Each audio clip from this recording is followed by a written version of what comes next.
Assalamu alaikum wa rahmatullahi wa barakatuhu. Jama'a barkanmu da sake saduwa a cikin wannan bidiyo namu a wannan tasha tamu mai albarka wato ƙasar Hausa.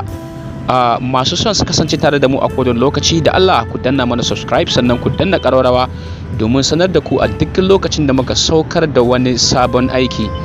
Domin ƙarin bayani game da wannan tasha tamu mai albarka kuna iya bibiyan mu ta kafafen sada zumunta kamar Facebook at ƙasar Hausa, Twitter at ƙasar Hausa, Instagram at ƙasar Hausa, ko kuma ku bibiyo mu a shafinmu mai suna ƙasarhausa.com.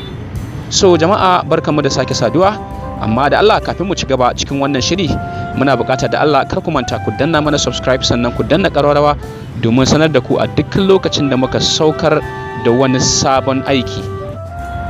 Inna lillahi wa inna ilaihi raji'un. Inna lillahi wa inna ilaihi raji'un. Jama'a wannan rayuwa ina za ta da mu ne? Ina muke shirin zuwa da wannan rayuwa, kuɗi ko ta halin kaka? Wannan al'amuran na rayuwa gaskiya bai ba. Abin da ya sa na ce haka shine wani labari ne ya zo da dumudumin sa cewa inna lillahi wa inna ilaihi raji'un. Wasu ƙawaye su biyu sun ba wa ƙawarsu guba ta sha ta mutu. Wani rahotanni da muka samu yanzu na cewa wannan baiwar Allah ta rasu jiya sakamakon bata guba da wasu ƙawayenta suka yi, wanda haka ya yi sanadiyar rasa rayuwarta. A halin yanzu dai an kama waɗanda suka bata wannan guba ta sha ta mutu. Za a yi jana'izar ta yau karfe 8 kamar yadda addinin musulunci ya tanada.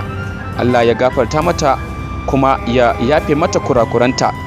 Muna roƙon Allah ya ji kanta ya sa ta huta, da kuma fatan za a hukunta waɗanda suka aikata wannan aika-aika a gare ta.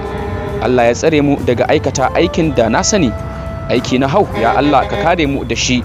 Ku ci gaba da bibiyar mu a wannan tasha tamu mai albarka.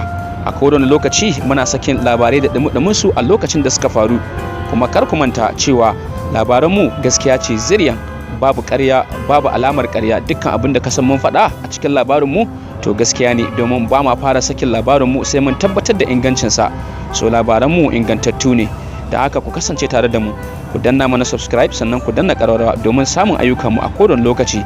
Kar ku manta ku danna alamar liking, ku yi sharing sannan kuma ku yi comment idan so samu ne duk abin da ya kamata a yi a wannan videos namu.